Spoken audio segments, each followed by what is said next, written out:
Hey guys, welcome back. In today's video, I'm going to show you how you can create the ultimate data collection and day trading spreadsheet.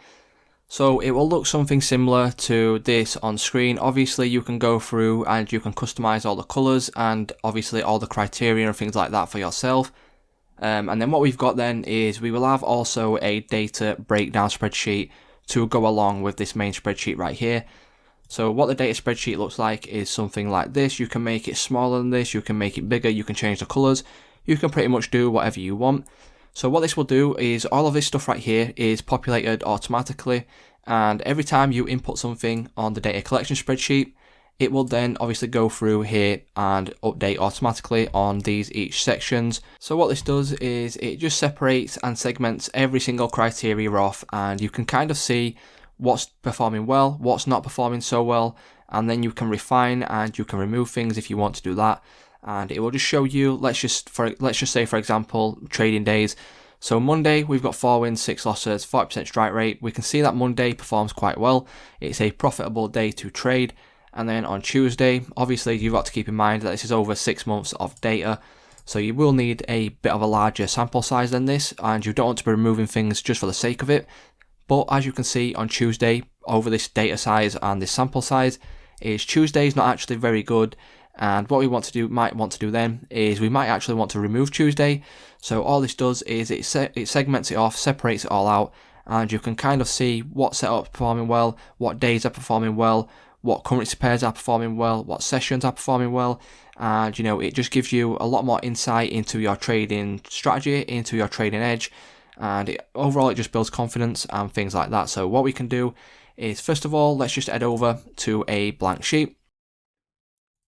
So now we're on a blank sheet, right? What we can do is we can start off by inputting the things that we want to track. So in my case, we want stuff like pair, we want the date, we want to know the day, we want to know the time, so the time opened.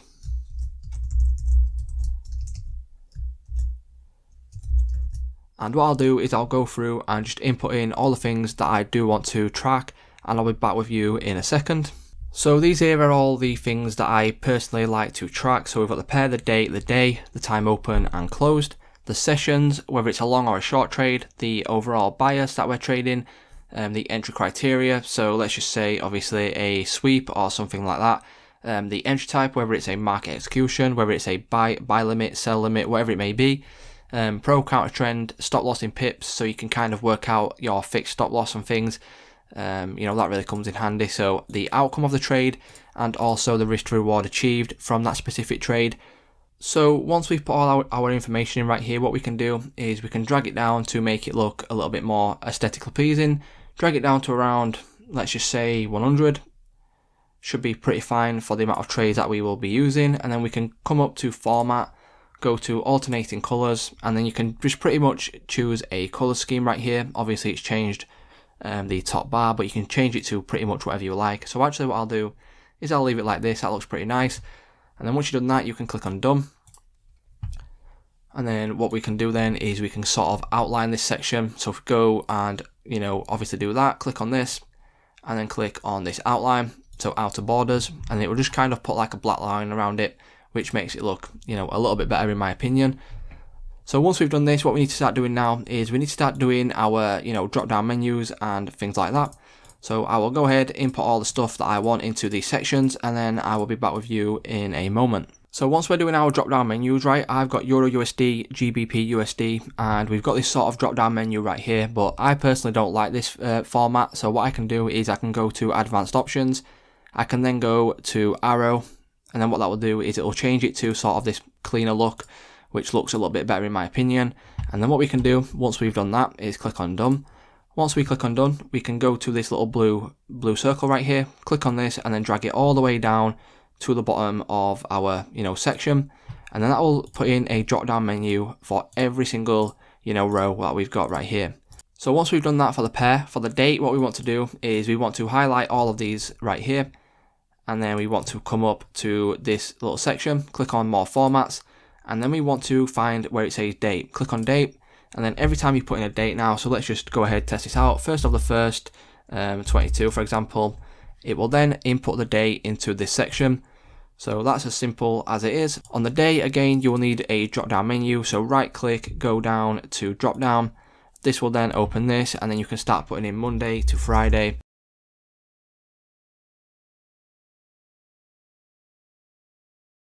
So I've inputted all my days of the week right here, and then I'm going to go to advanced options again, go down to arrow, and then that will change that again to this. Again, what we want to do is go through, go to circle and drag it all the way down to the bottom, and then that will literally populate all of these again. And then as you can see, if we click on the drop down, we've got all our days of the week selected right here. So with time open and time closed, what we want to do is we want to highlight these columns right here, and we want to drag it down to the bottom like we've done with every single one of these. Go up to formats, and what we want to do now is I prefer this one right here, so I will select this one. And then once we populate these, so let's just say we enter a trade at 1 PM, put in 1300, and then it will put in 1 PM into this section. And then let's just say we close it out at 3. As you can see, opened at 1, closed at 3. And then in sessions, what we want to do again is we want to go through and put in a drop down. So again, drop down, go over here, and then we can put in sort of London, and then New York. So go down to New York. Again, advanced options, go to arrow, and then it will populate right here. Drag it all the way down to the bottom, and then it populates every single one of these. So what I'll do is I will do the same for all of these here. If anything changes, I'll come back. But what you want to do is you just want to pretty much go through and add all of your criteria and things for your specific trading strategy, and just pretty much do the same things as I've done for all of these columns right here. So as you will notice, I've gone through, I've inputted all my criteria. Now you need to obviously tailor this to your specific trading strategy, or whatever you're testing.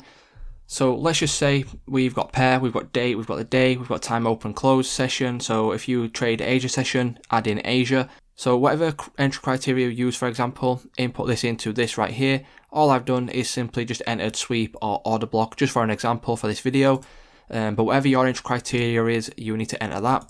All self-explanatory things that you need to enter, whether it's a buy limit, sell limit, market execution, buy stop, sell stop, whatever you use, make sure to obviously enter all this information and tailor it to your specific strategy.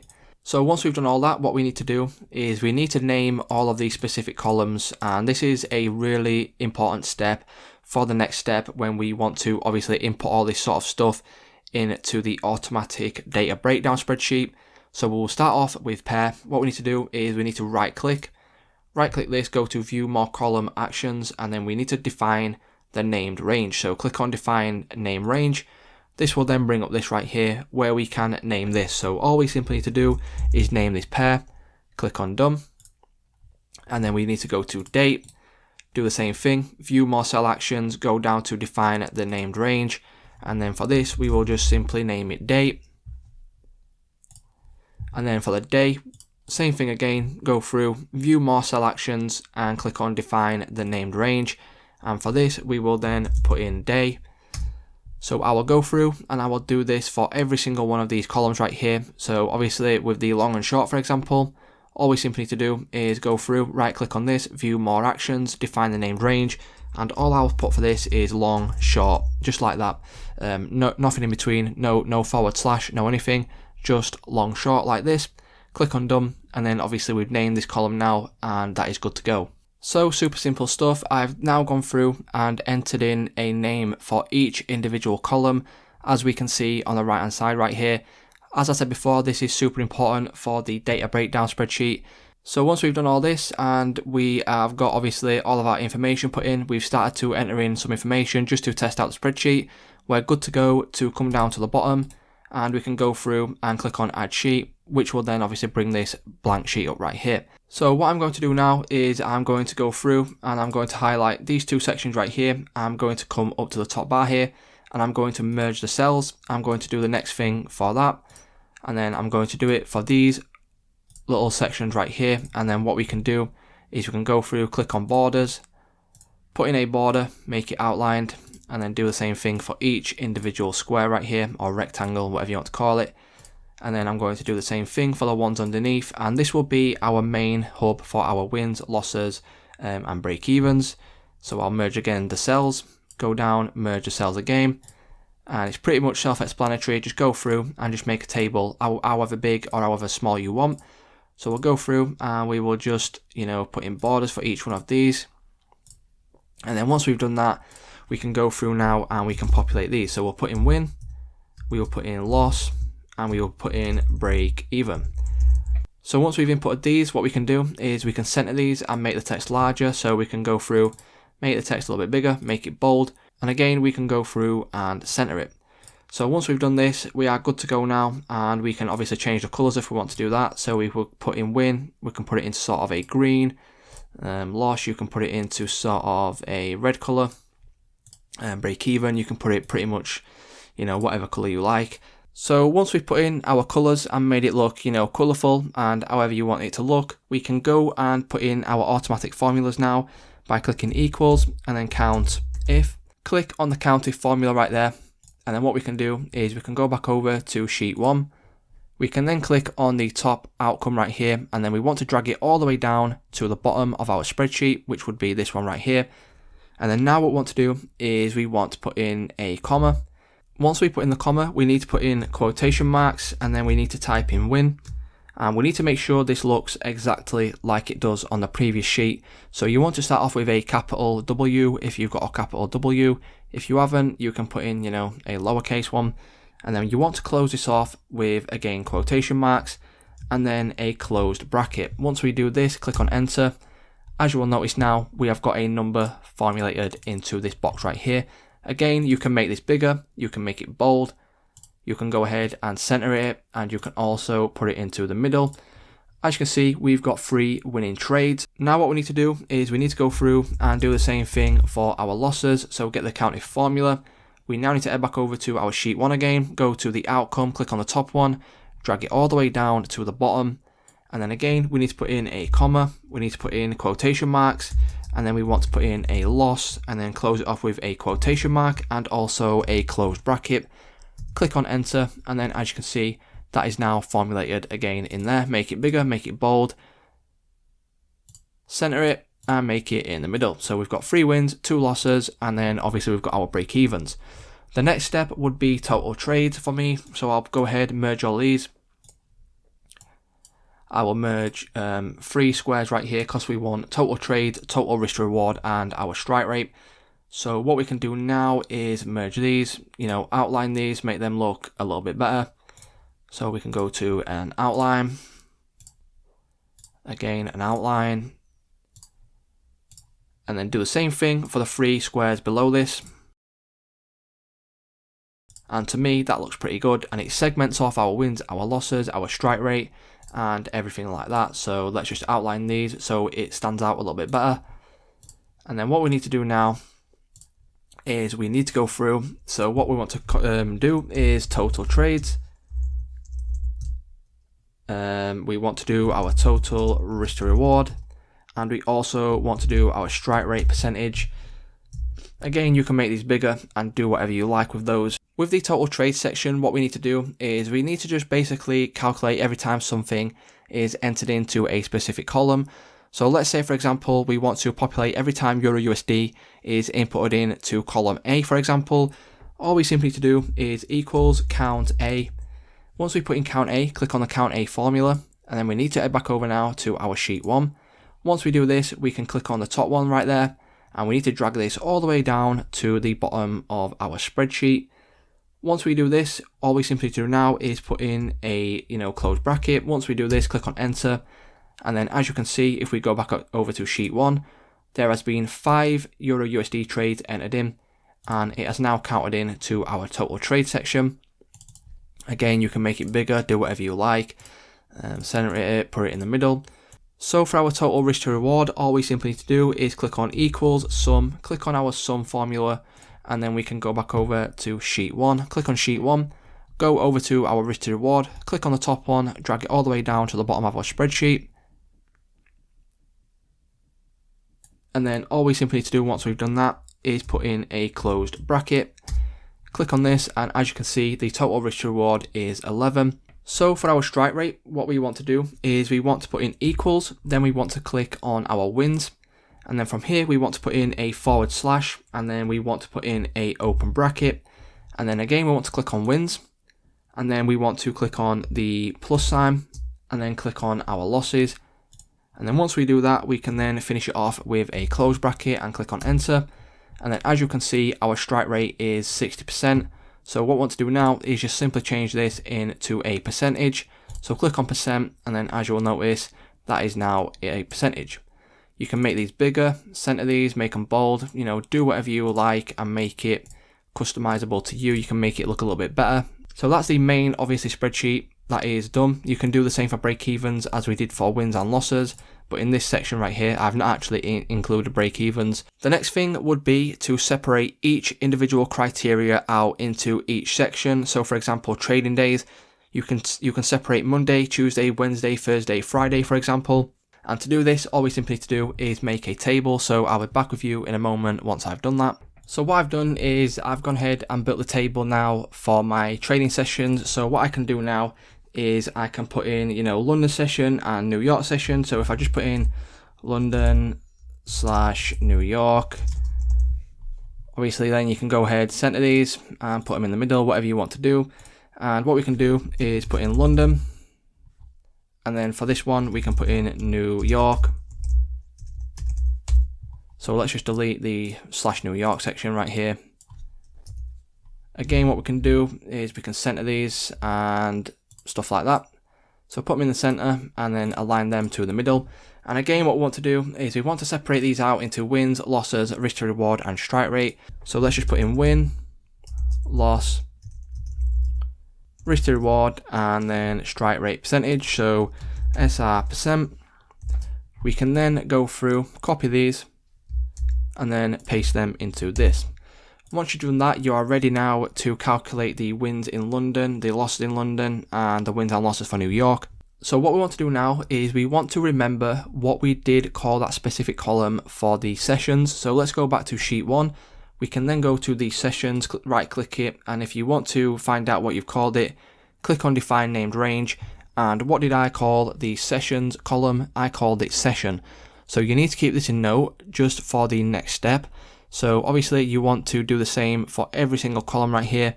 And what we can do now is go back over to sheet 2. So I called the sessions column session. Go back to sheet 2. So let's now start off with London and wins. So for this, what we need to do is we need to put in the formula for Countifs. So it needs to be Countifs because we're counting each individual criteria and there is more than one. So click on the Countifs formula right here. Once we've done this, we can now start typing out obviously the session. So once we start typing out session, as you will notice, that will then show up this right here, and then we can click on the session. The next step will be to put in a comma, and then we need to start off with quotation marks. And then what we want to do is we need to type in London, put in quotation marks again to close that off, and then put in another comma. Once we do this, we need to now start by typing out outcome. And then as you will notice, outcome will then be selected right here. Click on outcome, put in a comma, and then put in quotation marks. And then we want to put in win, and then put in quotation marks again, and close all of this off with a closed bracket. Once you do this, as you will notice, we have had 3 wins in London session. So let's just go back over to our sheet 1 just to check this. So London session 1, 2, 3. London session trades, we've had 3 of them, and each one of those has turned out to be a win. So that is, working correctly right there. And we can now do the same thing for losses. So we can put in equals, and then we can put in Countifs. So remember to put in Countifs. It's not Countif, it's Countifs. Click on Countifs, and then we can start now by typing out session. Click on session, put in a comma, put in quotation marks. And then once we put in quotation marks, we now again want to type in London, put in quotation marks again to close London off, and then put in a comma. Once we do this, we want to type in outcome, select outcome right here, put in a comma again. And then now what we want to do is we want to change this. Instead of putting win, we want to put in a loss. Close this off with quotation marks and a closed bracket, click on enter. And then as you can see, we've had 0 losses in London session on obviously our losses. So let's just check this out. London session, all of the London session trades were a win. So we've had 0 losses. This is working now correctly. And what we want to do now is we want to calculate the risk to reward that we've accumulated in London session. So to calculate our risk to reward, we need to type in equals and then sum if. Click on the sum if formula right there. And now we need to head over to our sheet 1. Once we head over to sheet 1, we need to scroll down, click on the top one right there on session, go all the way down to the bottom, and then we now need to put in a comma. So once we've typed in our comma, we need to put in our quotation marks, type in London, put in quotation marks again, and then once we do this, instead of putting a close bracket, we need to now put in a comma. And then what we need to do is we need to go to our risk to reward, click on the top one right there and drag it all the way down to the bottom of where our spreadsheet ends. And then what we need to do now is just simply close it off by using a closed bracket. Once we do this, as you can see, the total risk to reward we have accumulated in London session with 3 wins is a 13 risk to reward. So what we want to do for our strike rate, all we simply need to do is click on equals, we need to click on our wins, we need to click on a / and then a open bracket, click on our wins again, click on the plus icon, click on losses, and then close this off with a closed bracket. Once you do this, as you can see, our strike rate is 100%. So what we can do is we can go to the more formats right here, click on this, and we want to change this to a percentage. And then as you will notice, this is the stats for London session. Again, you can go ahead and make this a little bit bigger. You can make it bold, you can center it, do whatever you want. And this is the overall way that you would do it for days of the week. You would also do this for your entry criteria, and just pretty much go through and do this for every single thing that you want to separate and segment off. So let's just say, right, what we're going to do now is we will go through and we will test this out by putting in a loss in London session. So let's go back to our sheet 1. Keep an eye on obviously the total trades and stuff like this, and then obviously all of this stuff will now change. So let's go back to sheet 1. So we've got a Euro USD trade, and we can put in, you know, sort of 5th of the 2nd, 22. It was on a Monday. It opened at 1 PM and it closed at 2 PM. It was during London session. It was a long trade. The bias was bullish. The sweep entry, a buy limit. It was pro trend. Stop loss size, you know, you can put whatever the stop loss size was. And this trade specifically was a loss, and the risk to reward was now a -1. So let's see how the data has changed on spreadsheet 2. As you can see, we have now had 3 wins, 3 losses. We've had 6 total trades. Our total risk to reward is 10. Our strike rate is now 50. The wins is 3. We've now got 1 loss in London session. The total risk to reward has now changed to 12, and our strike rate has now gone down to 75%. So that's how I did it, and that's how I created this spreadsheet right here. So all you simply need to do, you just need to follow the way that I did for the sessions. And what we can do is you can pretty much segment everything off into their own separate, ways. To do the average stop loss size and the average duration, all you simply need to do is, if we go over and put in, so stop loss size, so average stop loss, all we simply need to do is put in equals and then average, click on average, go back over to sheet 1, and then go to our stop loss in pips, drag this all the way down to the bottom, and then just simply close this off with a closed bracket. And then as you can see, our average stop loss is now 10.1 pips. So it's just that simple, guys. You can go through, you can do this for pretty much, like I said before, the days of the week, the entry criteria you use, and you can tailor this kind of to your trading strategy or your trading methodology, whatever you want. And overall, every time you input something on sheet 1, this will then be automatically populated into the data breakdown spreadsheet right here. So it's just that simple, guys. If this video did help you out, please leave a like on today's video. If you've got any questions, as always, feel free to leave them in the comments or contact me on Instagram. And without further ado, guys, thank you very much for watching, and I will see you in the next one.